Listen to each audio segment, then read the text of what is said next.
How to watch Love Island USA live on Peacock. Hey there, welcome back to our channel. So in order to watch Love Island USA live on Peacock, you need to sign up for Peacock first. Go to the Peacock website, which is peacocktv.com. Tap on sign in the top right corner of the screen and then enter your email. Tap on continue.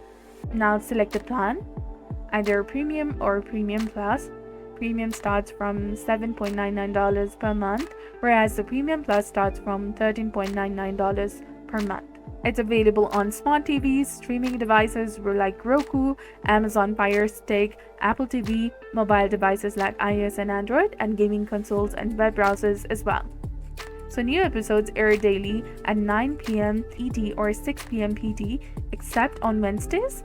You can download the Love Island USA app to vote and access exclusive content, and it's available on the Apple App Store and Google Play Store as well. And if you're watching this show outside from the US, you can choose a VPN. Select a VPN with fast streaming speeds and US service, connect to the US server, and go to Peacock website and open the app or the browser. And then using a VPN might violate Peacock's terms of service. Make sure that you comply with the local laws and service agreements. So that's it for the video. I hope you found it informative. If you did, please like, share, and subscribe. Thanks for watching. We'll see you again in the next one.